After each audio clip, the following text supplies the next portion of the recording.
to lessen our dependence on industrial livestock by offering a line of dairy products that would actually deliver a breakthrough tasting experience. We recognize that on the market, no good alternative was offered to consumers, and we thought we could do something better. Data showed that, as I got mentioned, dairy farming has a massive impact on the environment.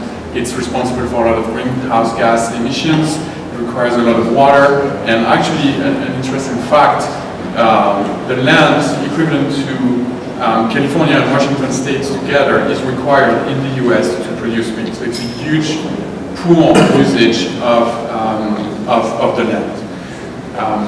We then recognized that the dairy market was globally a huge opportunity for us. It's a market that's evaluated $350 billion. 40% of that market is for milk, liquid milk, in any form. 34% for cheese, and the rest being butter and yogurts. And if we zoom on the milk market today, it's only 10% of that market that is represented by alternative milks, mainly soy and some other sources. But very interestingly, soy has been declining in the market. Soy is declining by 46% when almonds are increasing and are actually, soy by 60%, almonds increasing by 46%. So there is a trend that we noticed that reinforced the importance of almonds in our diets.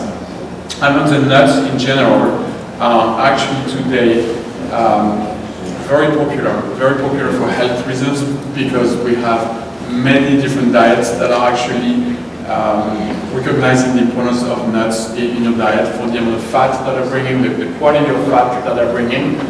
And all of those trends together, which is a small portion of the market being today captured by dairy alternatives, an increasing popularity in nuts, a declining interest into soy and into the dairy products, put us in a situation to consider what we could do to disrupt that market. And our answer to that problem is actually to take a raw material like nuts and make a dairy products directly with it, by skipping a lot of the steps that we have today that have poor yields into feeding a cow with alfalfa, getting the milk, transforming that milk into cheese and putting that cheese to the market. We skip a lot of these steps by bringing a great product.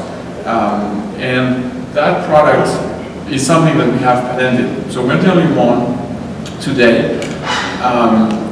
We can actually curdle a plant-based milk and make cheese with it. So our whole technology is to make cheese the same way we would make dairy cheese, but we're replacing dairy milk by almond milk. That was the fruit of multiple years of research until 2012, when we had prototypes of these products.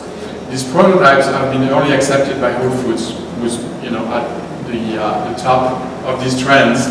And Whole Foods wanted our products, so we then developed a plant in Hayward, in the Bay Area, to make the milk and to make the products that we're commercializing today from that almond milk. So what you see are actual pictures of our products. You can see our milk looks like dairy milk. Actually, it's we joke on saying no cow's being harmed by making our products. That's actually true. You can see the curd in the middle picture. That looks like a dairy curd.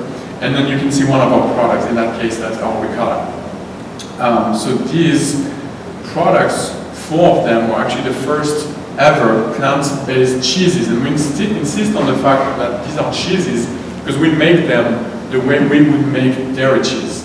We're not cheese alternatives. We are cheeses because we respect traditional techniques, coagulation, emulsification, and draining, which are ancestral techniques, and that's the way we make cheese. We launched nationally at Whole Foods in August 2014 after having tested the market in the Bay Area and a little bit more on the West Coast. And what made an impact was that Whole Foods put our product in their cheese department. So we were not sold with the other alternatives. with the other vegan and plant-based products. We were sold in their cheese set. And that made a lot of sense and made a lot of impact for us because Whole Foods recognized for the cheese set. They put Kite Hill products in the cheese set, and people made a connection. They made a connection between Kite Hill and great tasting products.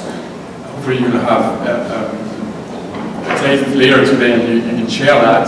But that was really the breakthrough for us when we started to see increasing sales with Whole Foods beyond our expectations.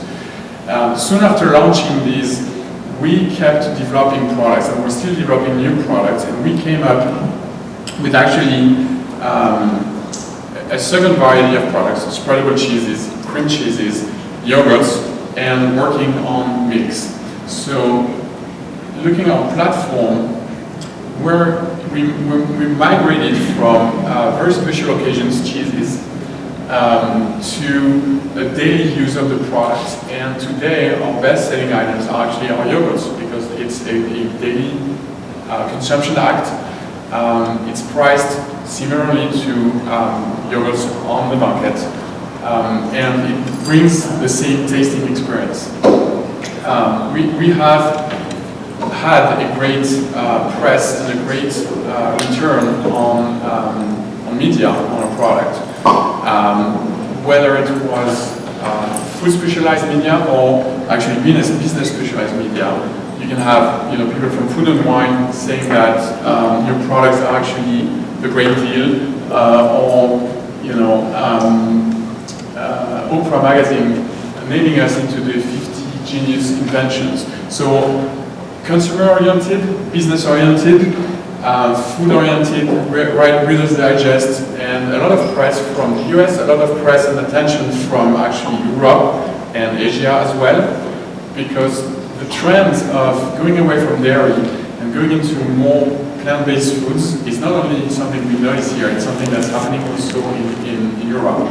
And France, very interestingly, although it's cheese country, has been showing and is continuously showing a great interest into our products, and that's probably our next destination as we are building relationship with major retailers over there. A little bit about our team. Matthew Sain, our CEO. I am the VP Manufacturing Operation. 3 founders. Monte Cassino is working on product development as well. Our 2 founders on the right are not actually actively working with us anymore. One of them, Pat Brown, you may know, his name is working, actually has founded and is the CEO of Impossible Food. He has, I think, that in him to create something to disrupt the food industry, and that's why he created Kite Hill as long as Impossible. Strategic partnership. I mentioned Whole Foods, Impossible Foods, because we're very close, and we were at some point sister companies. Khosla Ventures believed in us at the very beginning, and we recently raised a significant amount of money with General Mills. It's been in the press, so there's no secrecy here.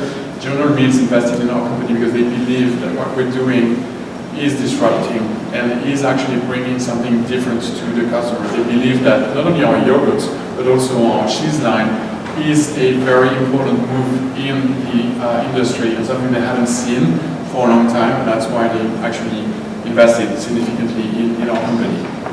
So to summarize, Kite Hill today is uniquely positioned on the market to convert that $350 million market to a more efficient, a more sustainable, and a better for you market by having great products, by having global patents, by having a great team and a successful track of commercializing new products. We've done it, we know how to do it, we can do it again, and having a clear path to profitability with great partners, Whole Foods, General Mills, Khosla Ventures, and Impossible Foods.